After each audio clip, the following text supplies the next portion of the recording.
नमस्कार, मैं हूं आपके साथ प्रिया। आप देख रहे हैं TTN 24 न्यूज। आज की खबरों की शुरुआत कुछ बड़ी खबरों के साथ।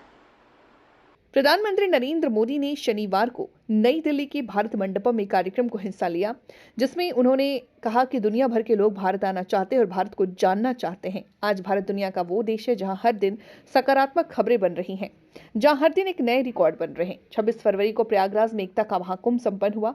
दुनिया इस बात से हैरान है कि कैसे करोड़ों लोग एक नदी तट पर बसे एक अस्थायी जगह पर पवित्र स्नान करने के लिए आते हैं।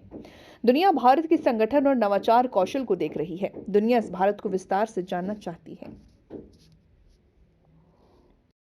भारत की हल्दी भी लोकल से ग्लोबल हो गई है।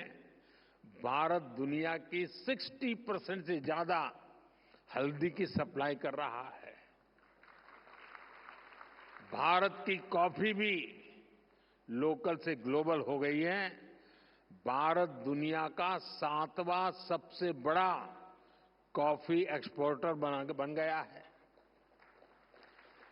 आज भारत के मोबाइल, इलेक्ट्रॉनिक प्रोडक्ट्स, भारत में बनी दवाइयां अपनी ग्लोबल पहचान बना रही हैं। और इन सबके साथ ही एक और बात हुई है। भारत कई सारे ग्लोबल इनिशिएटिव्स को लीड कर रहा है। हाल ही में मुझे फ्रांस में AI एक्शन समिट में जाने का मौका मिला। दुनिया को AI फ्यूचर की तरफ ले जाने वाली इस समिट का भारत को होस्ट था। अब इसको होस्ट करने का जिम्मा भारत के पास है। भारत ने अपनी प्रेसिडेंसी में इतनी शानदार G20 समिट कराई। इस समिट के दौरान हमने India, middle east, Europe corridor के रूप में एक नया इकोनॉमिक रूट दुनिया को दिया। भारत ने ग्लोबल साउथ को भी एक बुलंद आवाज दी। हमने आइलैंड नेशंस को, उनके हितों को अपनी प्रायोरिटी से जोड़ा है। क्लाइमेट क्राइसिस से डील करने के लिए भारत ने मिशन लाइफ का विजन दुनिया को दिया है। इसी तरह international solar alliance, coalition for disaster resilient infrastructure, ऐसे अनेक इनिशिएटिव्स हैं जिनको भारत ग्लोबली लीड कर रहा है। और मुझे खुशी है कि आज जब भारत के अनेक ब्रांड ग्लोबल हो रहे हैं, तो भारत का मीडिया भी ग्लोबल हो रहा है। इसी ग्लोबल अपॉर्चुनिटी को समझ रहा है। साथियों, दशकों तक दुनिया भारत को अपना बैक ऑफिस कहती थी, लेकिन आज Bharat new factory of the world बन रहा है। हम सिर्फ वर्कफोर्स नहीं, वर्ल्ड फोर्स बन रहे हैं। कभी हम जिन चीजों का इंपोर्ट करते थे, आज देश उनका इमर्जिंग एक्सपोर्ट हब बन रहा है। जो किसान कभी लोकल मार्केट तक ही सीमित था, आज उसकी फसल पूरी दुनिया के बाजारों तक पहुंच रही है। पुलवामा की स्नो पीस, महाराष्ट्र के पुरंदर फिग्स और कश्मीर के क्रिकेट बैट्स, इनकी डिमांड अब दुनिया में बढ़ रही है। हमारे डिफेंस प्रोडक्ट्स दुनिया को भारतीय इंजीनियरिंग और टेक्नोलॉजी की ताकत दिखा रहे हैं। इलेक्ट्रॉनिक्स से ऑटोमोबाइल सेक्टर तक दुनिया ने हमारी स्केल को, हमारे सामर्थ्य को देखा है। हम दुनिया को सिर्फ अपने प्रोडक्ट ही नहीं दे रहे। भारत ग्लोबल सप्लाई चेन में एक ट्रस्टेड और रिलायबल पार्टनर भी बन रहा है। साथियों, आज अगर हम बहुत सारे सेक्टर्स में लीडर बने हैं तो उसके पीछे बहुत सालों की सुविचारित मेहनत है। ये सिस्टमैटिक पॉलिसी डिसीजन से ही संभव हो पाया है। आप 10 साल की जर्नी देखिए, जहां कभी पुल अधूरे थे, सड़कें अटकी थी, आज वहां सपने नई रफ्तार से आगे बढ़ रहे हैं। अच्छी सड़कों से, शानदार एक्सप्रेसवे से ट्रैवल टाइम और कॉस्ट दोनों कम हुए हैं। इससे इंडस्ट्री को लॉजिस्टिक का टर्न अराउंड टाइम कम करने का अवसर मिला। इसका बहुत बड़ा फायदा हमारे ऑटोमोबाइल सेक्टर को मिला। इससे गाड़ियों की डिमांड बढ़ी। हमने गाड़ियों के ईवीज के प्रोडक्शन का एनकरेज किया। आज हम दुनिया के एक बड़े ऑटोमोबाइल प्रोड्यूसर और एक्सपोर्टर बनकर उभरे हैं। साथियों, ऐसा ही बदलाव इलेक्ट्रॉनिक्स मैन्युफैक्चरिंग में दिखा है। बीते दशक में 2.5 करोड़ से ज्यादा परिवारों तक पहली बार बिजली पहुंची। देश में बिजली की डिमांड बढ़ी, प्रोडक्शन बढ़ी। इससे इलेक्ट्रॉनिक इक्विपमेंट की डिमांड बढ़ी। हमने डेटा सस्ता किया तो मोबाइल फोन्स की डिमांड बढ़ी।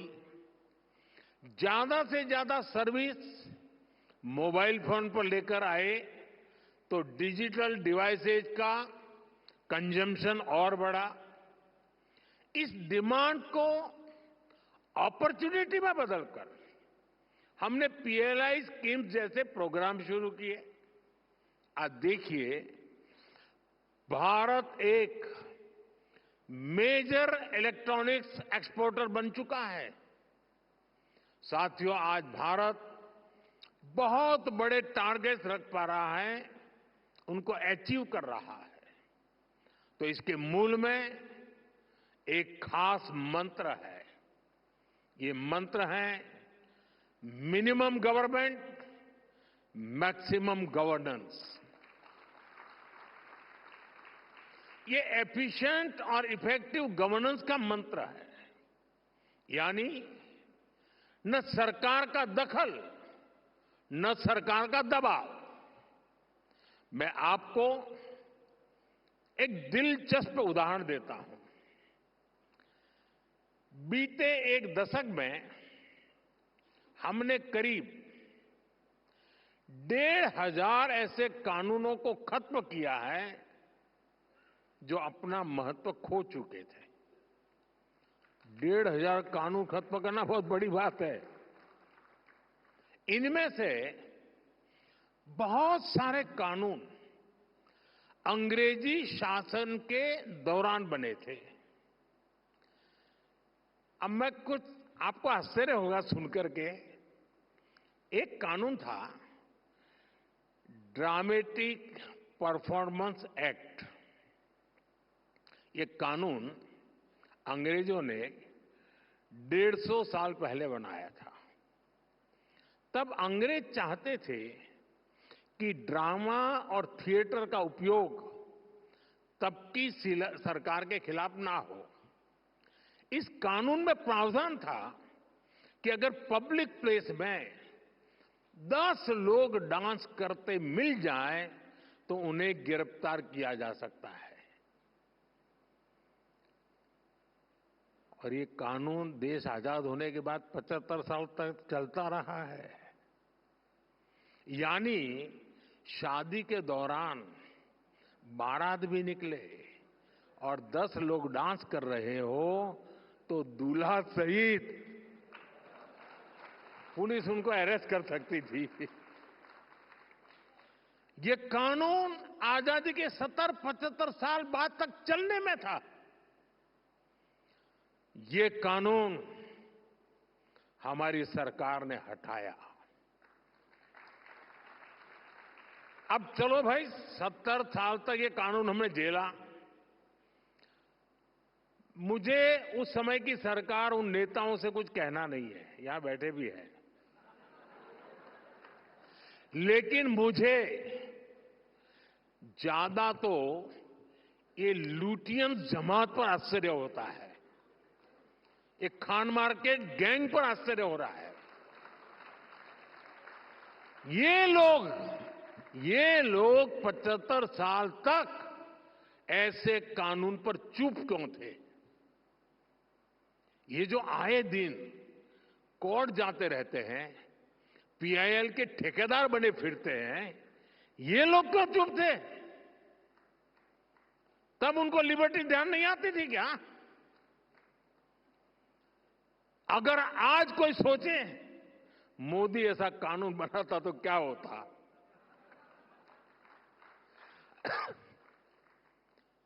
अरे ये जो ट्रॉलर होते हैं ना सोशल मीडिया में, वो भी अगर एक ऐसे ही झूठी खबर चला देते हैं कि मोदी ऐसा कानून बनाने वाला था, आग लगा देते हैं लोग, मोदी के बाल नोच लेते। साथियों, ये हमारी सरकार है जिसने गुलामी के कालखंड के इस कानून को खत्म किया। मैं एक और उदाहरण देता हूं, बैम्बू का। बैम्बू हमारे आदिवासी क्षेत्र में, खास करके ट्राइबल एरियाज की और खास करके नॉर्थ ईस्ट की तो लाइफलाइन है। लेकिन पहले बांस काटने पर भी आपको जेल भेज दिया जाता था, बांस काटने पर।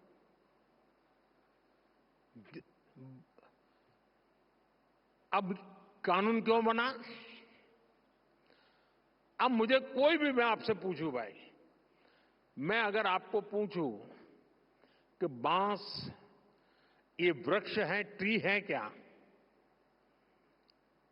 कोई मानेगा क्या ये ट्री है? कोई मानेगा ये वृक्ष है? आपको आश्चर्य होगा, आजादी के 70 साल के बाद भी मेरे देश की सरकार ये मानती थी कि बाम्बू ये पेड़ है, वृक्ष है, और इसलिए वृक्ष काटने से जैसे मनाई थी, वैसी बाम्बू काटने से बढ़ाई थी। हमारे देश में एक कानून था जो बांस को ट्री मानता था, और सारे ट्री के कानून इस पर लगते थे। इसको काटना मुश्किल था। हमारे पहले के शासकों को समझ ही नहीं आया कि बांस पेड़ नहीं है। अंग्रेजों के अपने इंटरेस्ट हो सकते थे, लेकिन हमने क्यों नहीं किया? बांस से जुड़े दशकों पुराने कानून को भी हमारी ही सरकार ने बदला। साथियों, आपको याद होगा 10 साल पहले तक आईटीआर भरना किसी सामान्य व्यक्ति के लिए कितना मुश्किल था। आज कुछ ही पलों में आप आईटीआर फाइल करते हैं और रिफंड भी कुछ ही दिनों में अकाउंट में सीधा जमा हो जाता है। अब तो इनकम टैक्स को जुड़े कानून को और आसान बनाने का प्रोसेस संसद में चल रहा है। हमने 12 लाख रुपए तक की इनकम को टैक्स फ्री कर दिया। हाँ, अब ताली बजी। आपको बाम्बू में ताली नहीं बजी, क्योंकि वो आदिवासियों का है।